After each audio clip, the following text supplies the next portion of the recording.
Mr. Dorjee joins me on the broadcast. He is a member of parliament of the Tibetan parliament in exile.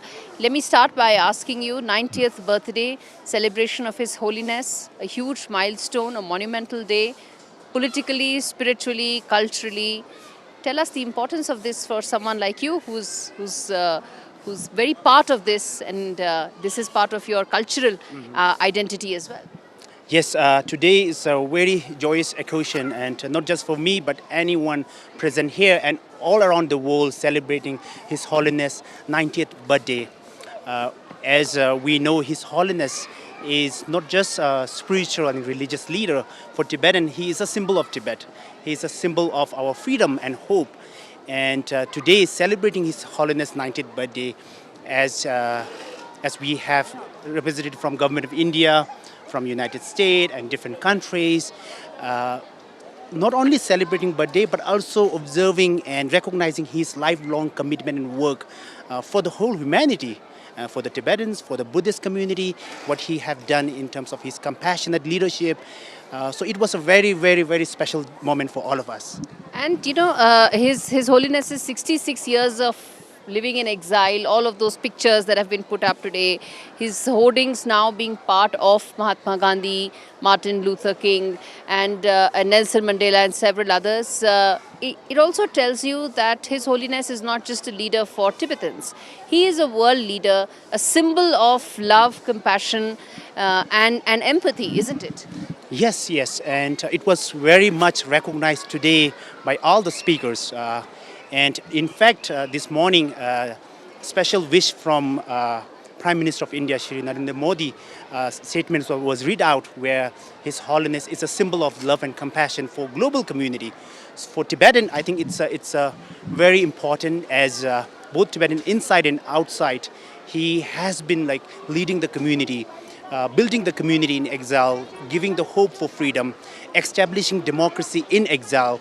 So it's very important, and as in his speech today, he mainly focused on his lifelong commitment for the non-violence, the cause of Tibet, not only for that, but for the humanity.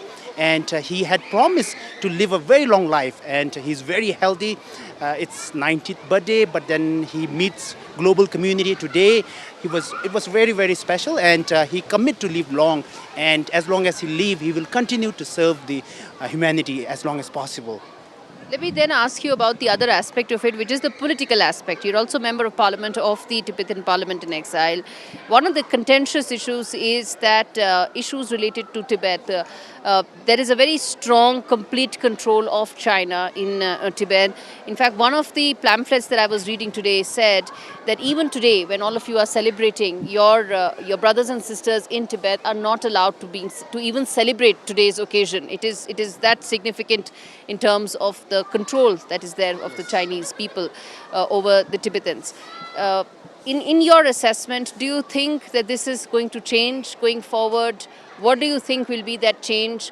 Do you think it will be now that there is so much of global talk about Tibet as a cause? How do you see that issue that is so dear to all of your hearts, to go back to your motherland? How do you think that could ever come true, if at all? Yes. It's been almost 70 years of China's occupation of Tibet, and China has military control across the Tibet. But what we know that Tibetans continuously look for respect for His Holiness Dalai Lama. So even though China had succeeded in controlling the land, but it has never succeeded in controlling the mind and heart of Tibetans. That's why the repression has increased. As long as that, the resistance from the Tibetan continuously grows. So as His Holiness always mentioned, it's the issue of Tibetan 6 million Tibetans. It's not just the issue of His Holiness. As long as there is a suffering, the Tibetan cause will alive, and Tibetans will continue to call for their freedom. So the fact that there's a US State Department team also that had come today, along with several others, there's also a US statement that has come out along with India. India is also the host country. So India, it's expected that a statement will come. But the fact that there's a statement from the US, the fact that there's a US State Department team that has come here, how significant do you think that is? Yes, it's very, very significant. And we know that His Holiness had made a historic statement on July 2nd in terms of continuation of his succession and continuation of institution of His Holiness the Dalai Lama. So as we see this delegation today representing government of India, which is most important, and also delegation from US, it signifies that international community is with His Holiness and Tibetan people. As China claim, as China share this disinformation, we completely reject that. And it is important right now at this time that as His Holiness has given so much to the world, it is our responsibility now to be with him and support his future vision for Tibet. And I think this is a very strong message to inside Tibet. Okay. So we know right now, as we are celebrating here, there are repression, but quietly Tibetans are still celebrating, still observing this important day. So His Holiness is a bridge for both Tibetan inside and outside. And this is a time where we felt so united. We have not only all this delegation, most important, we have His Holiness, we have all the religious leader head. We have all the community leader. So this event today, it's a symbol of unity, a symbol of Tibet in Dharamsala. So this message sent directly to the heart of every Tibetan inside Tibet.